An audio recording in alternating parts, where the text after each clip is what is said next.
Hello friends, तर आज आपण पेअर ऑफ स्ट्रेट लाईनच्या पहिल्या एक्सरसाइज मधला पुढचा क्वेश्चन आज बघतोय. ज्या क्वेश्चन मध्ये बघा काय करायचं तुम्हाला, फाइंड कंडिशन दॅट, म्हणजे तुम्हाला कंडिशन फाइंड आउट करायची आहे such that the line 4x plus 5y is equals to 0 coincides with one of the lines given by ax square plus 2hx square plus by square is equals to 0. लक्षात घ्या, म्हणजे इथे तुम्हाला काय करायचं बघा, दोन लाईन्सचं कंबाईन इक्वेशन जनरल फॉर्म मध्ये दिलंय. त्या दोन लाईन मधली एक line 4x plus 5y is equals to 0 ला कोइन्साइड होते. म्हणजे त्या दोन लाईन मधली ही एक लाईन असेल तर तुम्हाला काय कंडिशन येते, ए बी आणि एच मध्ये काय कंडिशन येते, काय रिलेशन येतं ते तुम्हाला फाइंड आउट करायचं आहे. तर मग या टाइपचे जेव्हा एक्झाम्पल्स येतील तेव्हा लक्षात घ्या तुम्हाला ऑक्झिलरी इक्वेशन माहित असलं पाहिजे. आता आपल्याला माहित आहे ऑक्झिलरी इक्वेशन लक्षात ठेवायचं आहे, ax square plus 2hxy plus by square बरोबर 0 हे जर दिलेलं इक्वेशन असेल तर या इक्वेशनचं ऑक्झिलरी इक्वेशन आपण कसं लिहितोय, bm square plus 2hm plus a is equals to 0 बरोबर, where m is equals to what, y by x बरोबर. तर त्या पद्धतीने आता इथेही तुम्हाला काय करायचं आहे, हे जॉईंट इक्वेशन दिलेलं आहे, त्या जॉईंट मधल्या एका लाईनचं इक्वेशन हे असेल बरोबर. तर त्यावरून तुम्हाला इक्वेशन म्हणजे कंडिशन काय येते ते फाइंड आउट करायचं आहे. तर बघा याच्या सोल्युशन कडे आपण जाऊया. सुरुवातीला मी लिहितोय गिवन इक्वेशन, काय बघा जनरल फॉर्म तुम्हाला दिलेला आहे, ax square plus 2hxy plus by square is equal to 0 हा जनरल फॉर्म तुम्हाला दिलाय बरोबर. आता हे जे आहे ते दोन लाईन्सचं कंबाईन इक्वेशन आहे पासिंग थ्रू ओरिजिन. त्या दोन लाईन मधली एक line 4x plus 5y is equal to 0 ला जर कोइन्साइड होत असेल किंवा हीच ती लाईन असेल तर तुम्हाला कंडिशन फाइंड आउट करायची आहे बरोबर. आता मग ऑक्झिलरी इक्वेशन काय येणार आहे बघा, याचं auxiliary equation is, what is the auxiliary equation, that is bm square plus 2hm plus a is equal to 0. याला मी म्हणतो नंबर 1 दिलेलं इक्वेशन आणि त्याचं ऑक्झिलरी इक्वेशन तुम्हाला इथं दिलंय. आता बघा या दोन लाईन्स ज्याचं इक्वेशन इथं दिलेलं आहे त्यातली एक लाईन काय आहे, 4x plus 5y is equal to 0 बरोबर ना. So one of the line is what, 4x plus 5y is equal to 0. आता आपण काय करूया, या लाईनचा स्लोप फाइंड आउट करूया.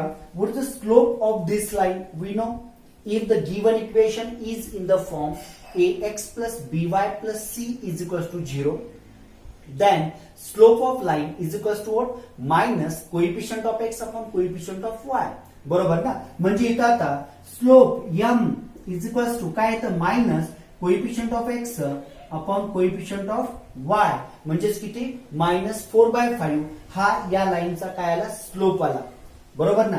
म्हणजेच किती बघा, -4/5 this is slope of this line.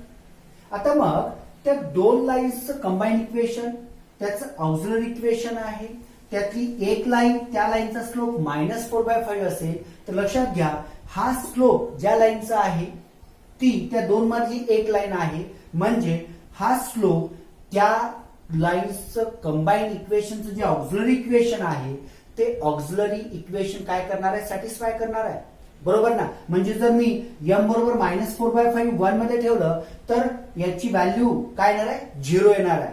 So what, याच्या पुढे काय येणार आहे बघा, म्हणून yes m is equals to -4/5 satisfies equation 1 बरोबर ना. To -4/5 satisfies equation 1. मग आता इक्वेशन 1 मध्ये ठेवूया ना, जिथं जिथं m आहे तिथं मी -4/5 ठेवतोय. बघा काय होतं मग, यस b -4/5 ब्रॅकेटचा square plus twice h into -4/5 आणि plus a is equals to काय आलं, 0 आलं बरोबर. आता इथं आपण सिम्प्लिफाय करूया. बघा किती येतं, बी हे येतं 16/25 plus minus minus 8h divide by 5 plus a is equals to 0. बरोबर. इथं 25 आहे, इथं 5 आहे. बरोबर. आता मी इथं काय करतो बघा, दोन्ही बाजूला मल्टिप्लाय बोथ साइड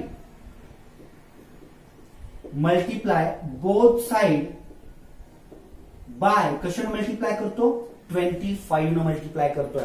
बरोबर. जर 25 न मल्टिप्लाय केलं तर किती येतं बघा, 16b 25 गेट कॅन्सल मायनस इथं 25 into 8h divide by 5 plus 25a is equals to 0, कारण 0 इंटू एनिथिंग 0. इथं 5 1 जार 5 5 जार. So what we get here, 16b minus 40h plus 25a is equals to 0. किंवा हेच तुम्ही असं लिहू शकताय, 16b plus 25a is equals to किती, 40h. आणि हेच आहे कंडिशन. जर दिलेलं कंबाईन इक्वेशन त्यापैकी एक लाईन 4x प्लस 5y बरोबर 0 असेल तर त्याची कंडिशन काय, ते what is the condition, 16b plus 25a is equals to 40h. लक्षात आलं का बघा. कंडिशन फाइंड आउट करणं म्हणजे तुम्हाला इथं काय करायचं आहे, त्या कंबाईन इक्वेशन मधल्या एका लाईनचं तुम्हाला इक्वेशन दिलेलं असेल किंवा त्या लाईनची तुम्हाला स्लोप दिलेला असेल किंवा त्या लाईनची काहीतरी एखादी कंडिशन दिलेली असेल, मग त्याचा यूज करून ते तुम्ही त्या दिलेल्या कंबाईन इक्वेशन मध्ये पुट करा आणि त्यानुसार तुम्हाला ए बी आणि एच मध्ये एक इंटर रिलेशन मिळतं आणि तेच आपल्याला फाइंड आउट करायचं आहे. बरोबर. आता हे एक्झाम्पल लक्षात आलं का बघा. याच पद्धतीनं आपण पुढचं एक्झाम्पल बघणार आहोत, सेम यासारखंच एक्झाम्पल आपण बघूया.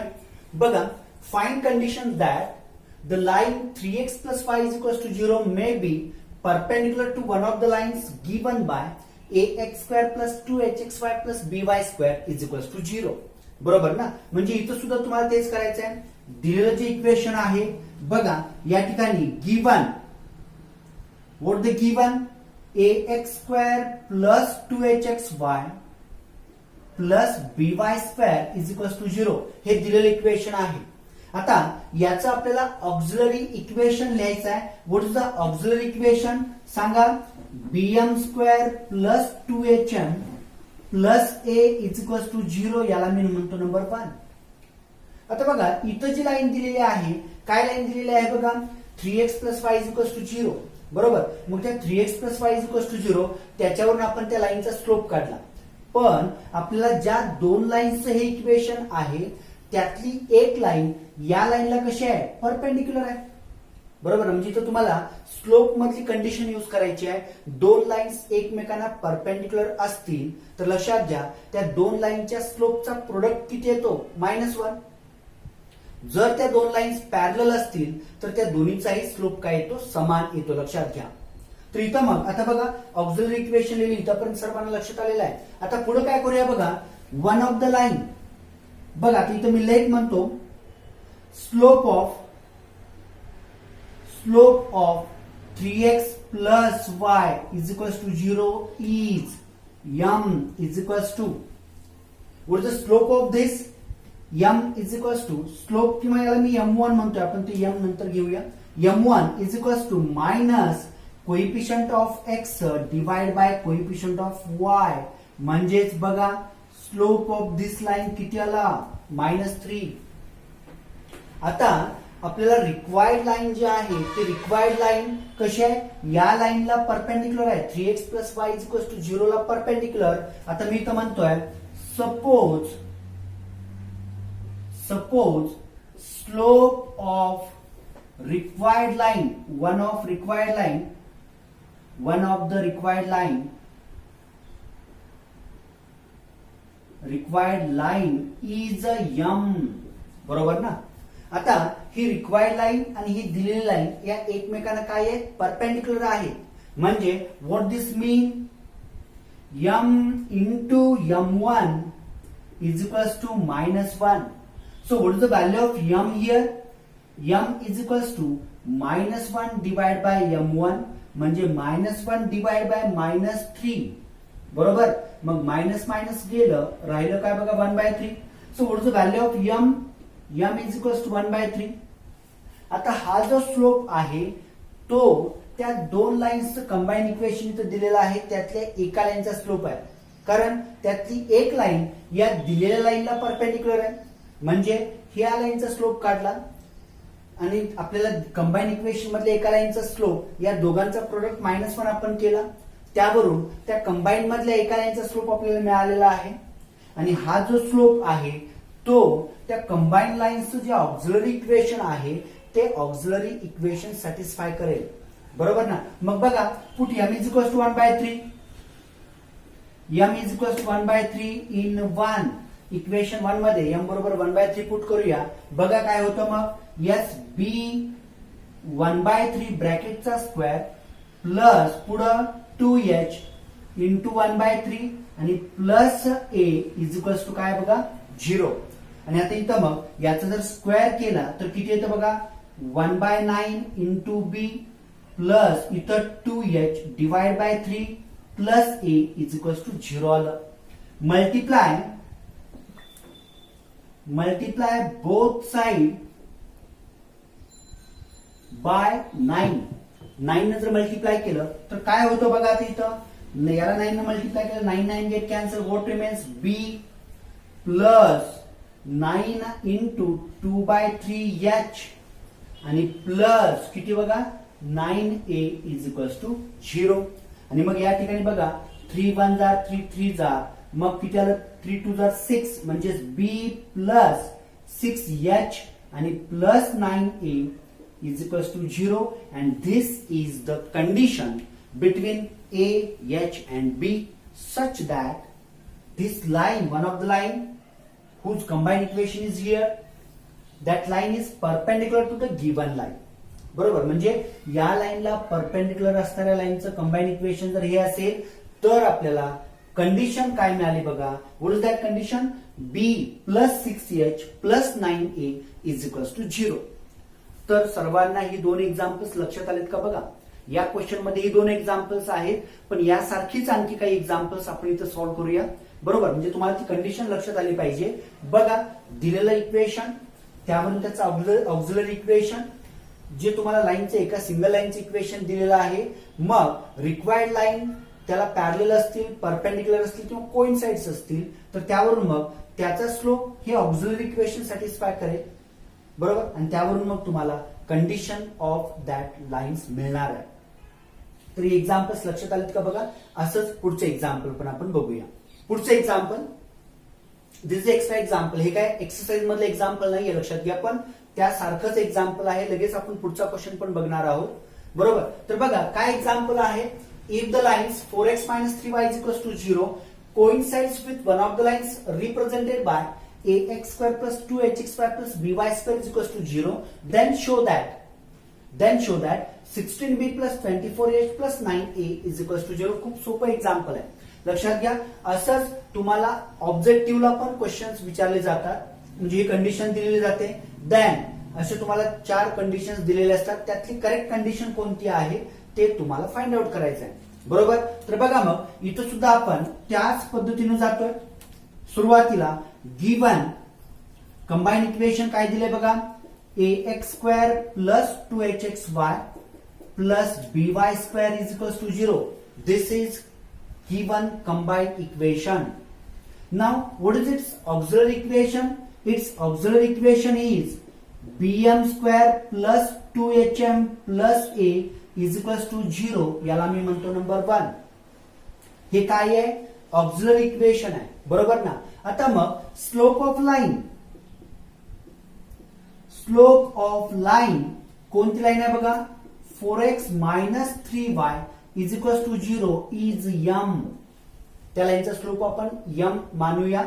तर बघा, मग m जर ax plus by plus c is equals to 0 हे जर दिलेल्या लाईनचं इक्वेशन असेल तर त्या लाईनचा स्लोप आपण -a/b म्हणजे minus coefficient of x upon coefficient of y घेतोय. तर इथं m बरोबर किती येतं, -4 divided by -3. So what this 4/3 minus minus cancel. हा जो यम आहे बाळांनो, स्लोप हा कोणत्या लाईनचा स्लोप मिळाला? तुम्हाला दिलेली लाईन 4x - 3y बरोबर 0 आहे, त्या लाईनचा स्लोप तुम्हाला मिळाला m = 4/3. आता ही जी लाईन आहे ती त्या दोन लाईन्स पैकी एका लाईनला कोइन्साइड होते किंवा तीच लाईन आहे. तर मला सांगा मग हा जो स्लोप त्या कंबाईनचं ऑक्झिलरी इक्वेशन सॅटिस्फाय करेल. मग सरळ आपण इथं काय करूया, put m = 4/3 in equation number 1. Equation 1 मध्ये जिथं जिथं m आहे तिथं आपण 4/3 पुट करूया. म्हणजे बघा मग काय येतं, जर मी त्या ठिकाणी 4/3 पुट केलं तर बघा b 4/3 bracket square plus twice h into 4/3 आणि प्लस a = काय आहे 0. बरोबर, म्हणजेच किती आलं बघा, b 16/9 प्लस इथे येतं 8h divide by 3 plus a = 0. आणि आपल्याला माहित आहे आता मल्टिप्लाय बोथ साइड बाय, कशाने मल्टिप्लाय करा, 9 ने मल्टिप्लाय करा दोन्ही बाजूला. म्हणजेच किती येतं बघा, 9 9 get cancel, what we get here 16b plus 9 into 8/3h plus 9a = 0. आणि इथं मग 3 1 जार 3 3 जार आणि बघा मग किती येतं 16b प्लस 8 3 जार 24h प्लस 9a = 0. आणि बघा हेच आपल्याला शो दॅट करायचं होतं. जर 4x - 3y बरोबर 0 coincides with one of the lines represented by ax² plus 2hxy plus by² = 0, then 16b plus 24h plus 9a = 0. आणि आपण ते या ठिकाणी प्रूव्ह केलेलं आहे. सर्वांना लक्षात आलं का बघा. आणि असंच आता एक्सरसाइज मधला पुढचा क्वेश्चन आहे जो आपल्याला सॉल्व्ह करायचा आहे. आता पुढचं एक्झाम्पल काय बघा, if one of the lines given by ax² plus 2hxy plus by² = 0 is perpendicular to px plus qy = 0, then show that ap² plus 2hpq plus bq² = 0. बघा आपण एक्झाम्पल्स या टाइपचं बघितलेलं आहे, फक्त तिथं शो दॅट नव्हतं. आपण ए बी आणि एच मध्ये एक रिलेशन कंडिशन आपण फाइंड आउट केली होती जेव्हा परपेंडिक्युलर होतं, कोइन्साइड्स होतं. बरोबर, आता तिथं परपेंडिक्युलर आहे पण शो दॅटचं एक्झाम्पल आहे. बघा काय करायचं या ठिकाणी, यस गिवन कंबाईन इक्वेशन जे आहे, पुढचं combine equation ax² plus 2hxy plus by² = 0. This is the combined equation. Now what is the auxiliary equation? Its auxiliary equation is bm² plus 2hm plus a = 0. याला मी 1 म्हणतो. बरोबर, आता बघा here किंवा let म्हणूया, let slope of given line px plus qy = 0 is, या दिलेल्या लाईनचा स्लोप आपण समजा मी m1 काय येतं minus coefficient of x divide by coefficient of y. म्हणजे m1 किती आलं बघा -p/q. आता आपल्याला जे शो दॅट करायचं आहे की काय शो दॅट करायचं आहे बघा, एक लाईन त्या दोन लाईनचं जे कंबाईन इक्वेशन इथं जनरल फॉर्म मध्ये दिलेलं आहे, त्या जनरल फॉर्म मधल्या दोन लाईनच्या इक्वेशन मधली एक लाईन ही या px प्लस qy ला काय आहे परपेंडिक्युलर आहे. बघा px प्लस qy ला काय परपेंडिक्युलर आहे, तर तुम्हाला हे शो दॅट करायचं आहे. आता आपण px प्लस qy = 0 चा स्लोप काढला -p/q. आता याला परपेंडिक्युलर असणाऱ्या लाईनचा स्लोप बघा, slope of line perpendicular to px plus qy = 0 is m. त्या लाईनचा स्लोप आपण काय घेऊया, m घेऊया. तर बघा मग काय होणार आहे, as that two lines are perpendicular to each other, so product of that slope = -1. therefore काय येतं बघा, m into m1 = -1. मग याच्यावरून मला सांगा m बरोबर काय येणार आहे, -1 डिवाइड बाय m1. आता या ठिकाणी व्हॅल्यूज पुट अप करूया, म्हणजे m बरोबर किती येतं बघा -1 डिवाइड बाय m1 किती आहे -p/q. आता या ठिकाणी मायनस मायनस कॅन्सल झाला. p/q म्हणजे आपण काय लिहू शकतो q/p च्या फॉर्म मध्ये लिहू शकतोय.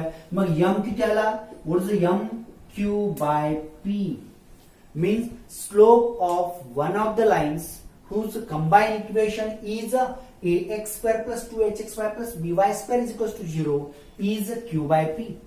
Now this slope must satisfy auxiliary equation. हा जो स्लोप आहे तो हे ऑक्झिलरी इक्वेशन सॅटिस्फाय करणार आहे लक्षात घ्या.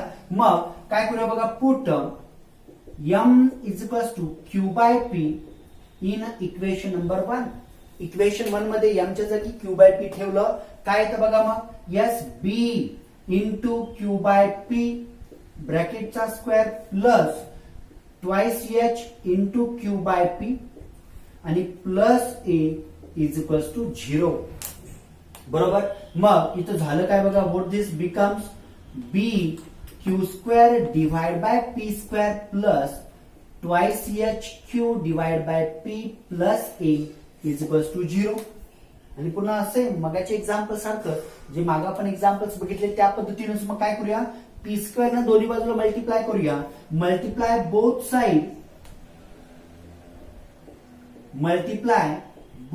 साइड बाय कशाने मल्टिप्लाय करा पी स्क्वेअर ने मल्टिप्लाय करा दोन्ही बाजूला. म्हणजेच काय येतं बघा here P square get cancel. So what remains B Q square plus P square into twice H Q divide by P plus किती P square A is equals to 0. B Q square plus P square twice H Q by P plus P square A is equals to 0. या ठिकाणी एक P या P बरोबर cancel झाला. मग राहिलं काय बघा व्हॉट रिमेन्स यस बघा बी क्यू स्क्वेअर प्लस इथं काय येणार बघा twice h into p q आणि प्लस किती बघा p square A is equals to 0. लक्षात आलं का बघा सर्वांना. आणि हेच तर आपल्याला शोधात करायचं आहे.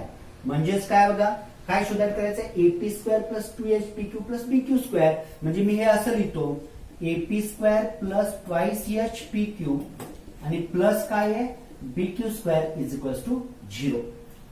तर हे शोधात झालेलं आहे. म्हणजे या पद्धतीनं आपल्याला एक्झाम्पल सॉल्व्ह करता आलेले पाहिजेत. कोइन्साइड्स पॅरलल असतील किंवा परपेंडिक्युलर असेल बरोबर किंवा दिलेल्या लाईनचं तुम्हाला स्लोप माहित असेल तर तुम्ही काय करायचं जनरल फॉर्मचं जे इक्वेशन दिलेलं आहे त्याचं ऑक्झिलरी इक्वेशन लिहा आणि त्या ऑक्झिलरी मध्ये तुम्ही स्लोपची व्हॅल्यू पुट करा आणि त्यावरून मग तुम्हाला कंडिशन मिळेल. त्यांच्यामध्ये ए बी एच मध्ये इंटर रिलेशन मिळेल किंवा शो दॅटचे एक्झाम्पल सॉल्व्ह करता येतील. बरोबर. आता या ही जी एक्झाम्पल्स बघितलेले आहेत ही एक्झाम्पल सर्वांना लक्षात आलीत का बघा. आता यानंतर आपण नेक्स्ट लेक्चरला पुढचं एक्झाम्पल्स बघूया आणि त्यानंतर मग हा एक्सरसाइज कंप्लीट झाल्यानंतर या पेअर ऑफ स्ट्रेट लाईन मधला एक महत्वाचा थेरम आपल्याला बघायचा आहे that is a angle between that two lines. आता लक्षात घ्या पेअर ऑफ स्ट्रेट लाईन मधले काही पॉइंट्स तिथे ड्रॉप केलेले आहेत बरोबर. म्हणजे काल तो सर्क्युलर आलेला आहे की काही पॉइंट्स ड्रॉप झालेले आहेत. 25% सिलेबस आपला 12चा कमी केलेला आहे. पण तुम्ही जे पॉइंट्स बघितला आहात जे पॉइंट्स तुम्ही बघताय ते तुम्ही व्यवस्थित समजून घ्या. कारण हे तुम्हाला समजा बोर्डसाठी नसेल मात्र सीईटी किंवा जेडब्ल्यू साठी तुम्हाला याचा नक्कीच उपयोग होणार आहे. त्यामुळं सिलेबस भले किती कमी झालेला असेल आपण इथं सगळे पॉइंट्स कव्हर करूया. त्यातले जे पॉइंट्स ड्रॉप करायचे बोर्डसाठी ते तुम्ही ड्रॉप करा. मात्र कॉम्पिटेटिव्ह एक्झामसाठी हे सगळे पॉइंट्स महत्वाचे असणार आहेत. तर बघा नेक्स्ट लेक्चरला आपण पुढचा क्वेश्चन बघणार आहोत. आपण इथं थांबूया.